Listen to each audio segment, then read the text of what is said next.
You know, obviously Zerglings want to fight surrounding, and Hellions want to fight in a big long line. So if you can deny that in any way and modify their positions by force, you've got it. So a lot of Mutalisks patrolling around here, just looking for any sort of expansions or anything like that.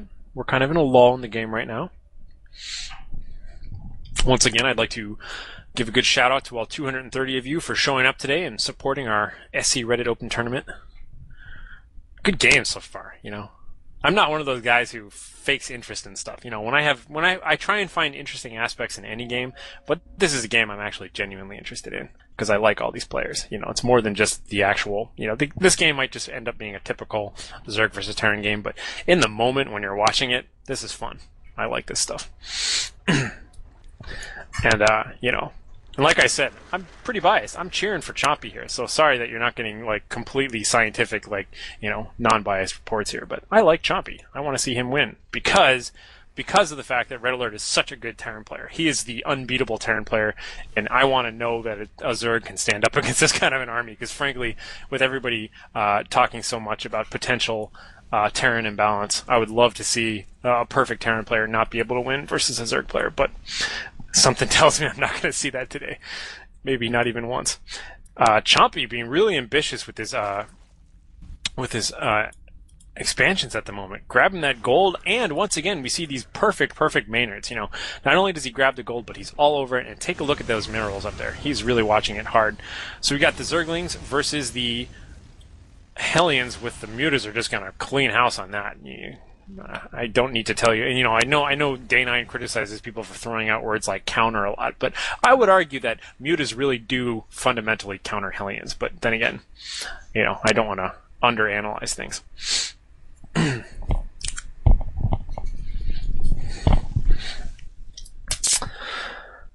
You know, it's nice, but look at this map. Circle, circle of purple, circle of purple, circle of purple. We really need to see more creep here if he's going to be running around with this many links and banelings. I mean, granted, they're upgraded and they're nice, but that's not enough creep for a Zerg player.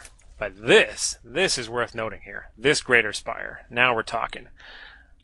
I don't know what he's going to do with it, but hell, man, anytime you can get Broodlords out in a game against a Terran player, you're way better off than if you didn't. Terran at the moment doesn't have a very good counter. I mean, Thors can pick away at Broodlords, but they just don't do the same sort of damage, especially if siege tanks are sieging themselves. Look how oversaturated this expansion is, too. My goodness. He really needs to get a third. By which I mean, RedAlert really needs to get a third. Alrighty, folks. So we got the Banelings, we got the Zerglings, and we got the Mutas. Kind of standard army here, but now we're going to suddenly see Corruptors, hopefully. Hopefully we're going to see some Corruptors and some Broodlords. Production tab has got 6 Corruptors going up here. He does not have the gas at the moment to build more than 1 or 2 of them, so we'll see where that's going to go. Let's take a look at these expansions and see how saturated they are. He's getting a second gas up there, he's getting gas up here, but he built... See, that's unfortunate. He built all these base defense using units that were here, and now he doesn't have anybody mining here. So he really needs to kind of... I would just instantly take a swath of these guys and send them right down here. But we'll find out. Big, mean Terran army, and I got to give props to RedAlert for using a different army in every game. We got Thors and Hellions moving in against all of our Zergling, Baneling army here. Zerglings taking tons of casualties. I mean, just ridiculous amounts of casualties for the Zerglings. I don't know how he's going to fight this off. He's got 1 Broodlord, which is nice, but he needs 6 Broodlords at this point. It's cool that he's fighting it. In fact, you'll notice the siege tank in the background. He hasn't seen it. I would get 1 or 2 more shots off, and siege tank shots will land right in the middle of these Marines. But I think right now he's just kind of hiding out. He doesn't want to fight it, but he has no defense here. Thankfully, those Spinecallers are really paying for themselves right now. They just killed off a whole bunch of Hellions. But the Thors going in first is the right move. Let's see if we can get some Broodlord shots onto these Thors, and then the siege tanks start landing shells on the Thors. That'll be nice. But really, it's just 1 siege tank, so it's not going to be that big of a deal. Pretty much whenever you get Broodlords versus Terran, you want to use the Terran to destroy himself, kind of like, you know, old school Zealot drops and Broodlords or Brood Wars or something like that. Tension in the air. Oh, and this siege is just landing all over the place. Big losses here. Oh, I hate seeing it. This is such a hard army. Siege tanks and Thors. What do you do? What do you do? That's an old Warcraft 3 Tillerman reference there, but look at this. All in, banelings popping everywhere, just one big cloud of smoke as the Mutalisks die. All the Broodlords are doing a great job because the siege tanks are sieging the heck out of these Marines. I mean, check that out. Those Marines took big, serious siege tank damage, but he doesn't have anything ultimately to kill these Thors. These Thors are eventually going to shoot down all of these Broodlords, and that's going to be that. Single Mutalisk is going to be gutted. Broodling's doing a pretty good job versus the siege tanks. Am I going to eat my words here? Is he going to win this? I don't know. He's got the Hellions to back up those Lings, though, which is going to be a problem. Wow! Good shots there. Every time I doubt Chompy even a little bit, he pulls it through. I really thought he was going to lose out on that fight right there, and he had just enough Broodlords to push it through there. Go Zerg. This is what I want to see right now. I want to see this Zerg player move straight on through and kill the whole world. Now, he has enough Vikings, though, to fight it off, because RedAlert is a good player, and he knows you get Vikings to counter Broodlords, because it's unlikely that the player will be able to make Broodlords and Mutalisks at the same time. But way to go, Chompy. You keep fighting this crap off. You fight the good fight versus the big, evil, perfect playing Terran. Good games here, though. All right, so I'd be worried about this, by the way, just losing a ton of supply, but with a bunch of Vikings flying around. But I don't think anybody's concerned about Overlords anymore. He's at 97 out of 200. RedAlert's at 121 out of 200. So it's not too bad, but I mean, this expansion is dead in the water at the moment. This expansion is basically just a production facility. I want to see more creep tumors. I want to see more of everything, basically. And these Vikings are going to come in here and just deal some serious damage.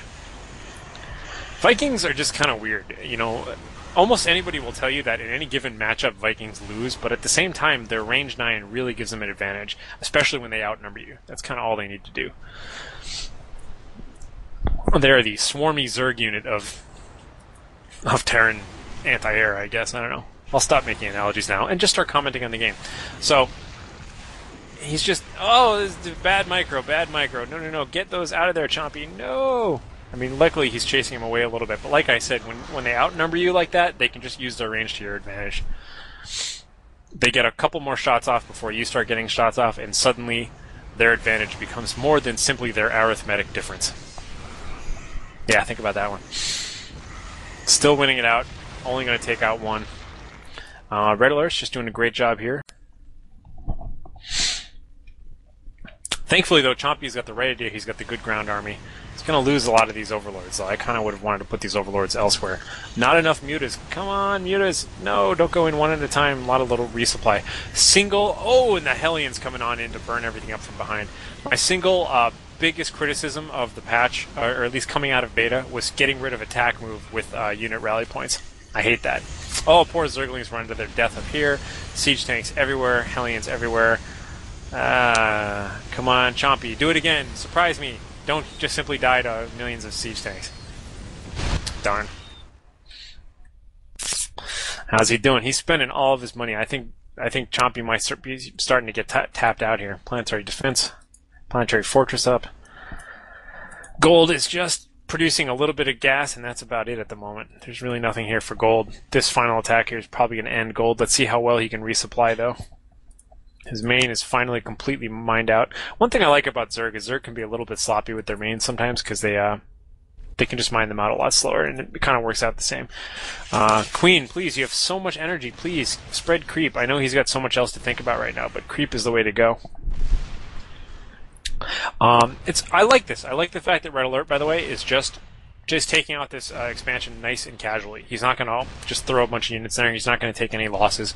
Just going to siege it up from a distance and go. So, for those of you just tuning in, I am Harlequin, and you are watching the middle of Game 3, or near the end, perhaps, of Game 3 between Chompy and RedAlert, both previous winners of the scReddit Open, and we are in the semifinals, I believe, between these two. So this is Game 3, best of 5 with RedAlert being up 2 games already. Huge Viking army, siege army, Hellion army. Really hard for Chompy to deal with this at the moment. Siege tanks already sieged up. Roaches need to move in and get point blank with those Hellions. And the Vikings are just destroying everything. Vikings are just cleaning out the skies right now, scorching everything. Scorching the earth, scorching the sky, and I think this is going to be the final push that RedAlert needs to secure victory. Can't see too much else happening at the moment right now. He's got very normal amounts of production. Vikings landing just to finish off the deal on the ground there a little bit. And like I said, I think this is good game, and we have